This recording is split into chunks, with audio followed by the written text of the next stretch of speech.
looks good, doesn't it? Yeah.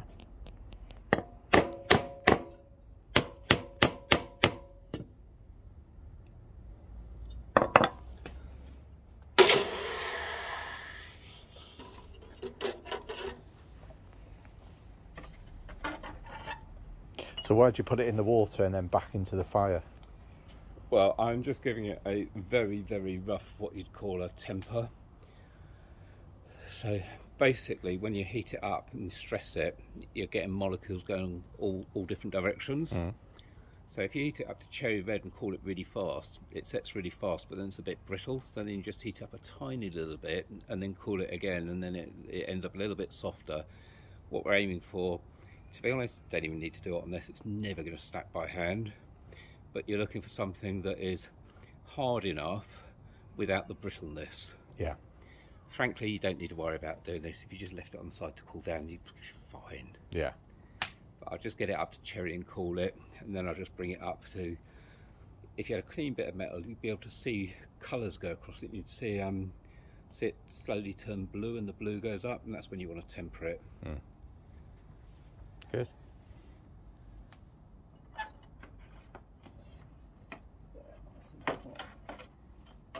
Because I cooled it all the way down, I want it hot up to that second curl as well before I chill it.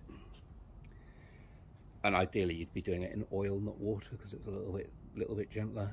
Right. But I'm not going to have a whole can of oil just for doing a couple of garden trowels.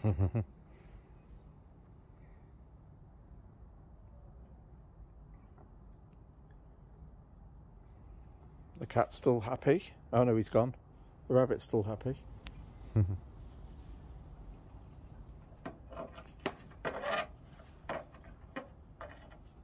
Nice and cherry red.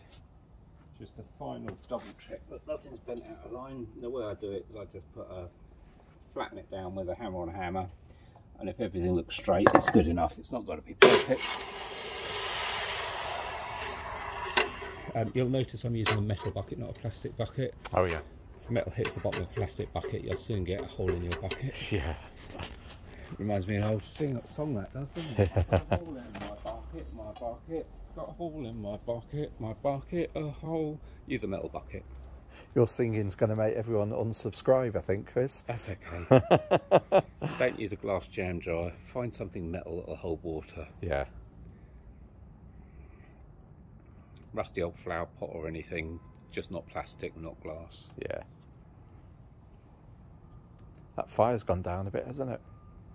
Well, we'll sling a bit more wood on it in a minute. We'll just finish this one up and sling some more wood on while we cut this off with the angle grinder ready to do the next one. Yeah. So that is probably more than sufficient. We do not want a cherry red. We just want a hot. See, it's almost glowing, but not really. Let that cool down and we can cut it off.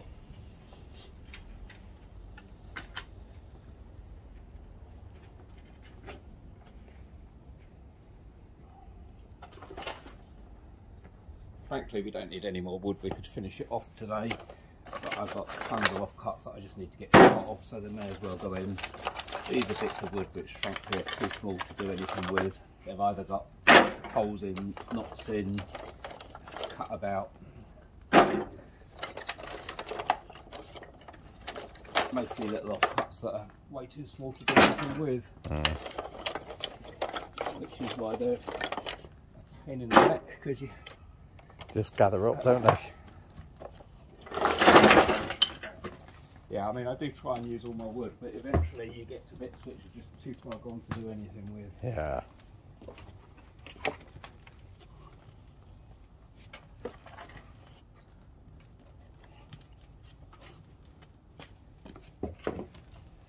Should be nice and cool now. Right, do you want to test it with your hand or shall I? Yeah. If you put your hand close, you'll be able to feel it. I can actually feel the cold coming off that. It's cold as anything.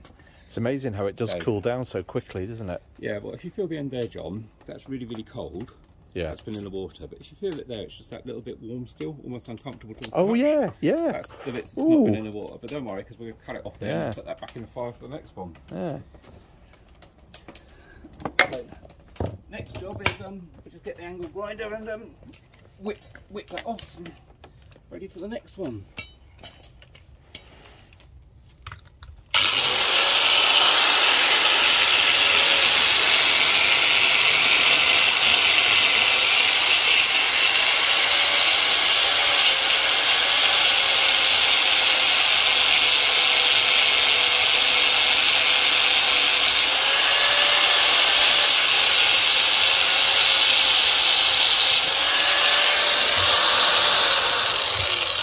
There we are. There's the handle. And we're straight back in the fire to make our next one.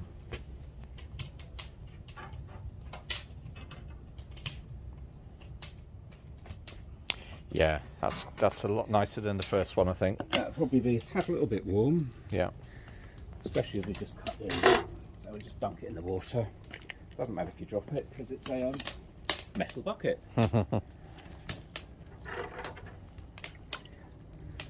So what we'll be doing is we'll just be putting a tiny little chamfer on that, and then that'll go into the wooden handle, so you'll be holding it like that. Brilliant. That's so satisfying, isn't it, being able to make something yourself rather than just buying it. And if you look at the end, we've not made a huge difference. It's just like about 1 millimetre, 2 millimetre fatter. That just gives us plenty of room to put a 5mm rivet through. On 8mm, you've got 1.5mm each side. That 2mm might not look like a lot, but the difference is by pushing it up to 9mm, you've got 2mm either side of the rivet, and that's just enough. Don't need any more, but it's just enough to let us do what we need. Great. Right, we'll sign off on this second video, and we'll come back and we'll have the 4 handles, and sorry, the 4 metal. Then we'll come back and show you how to make the blade. Yeah. So that'll be the next video. Great.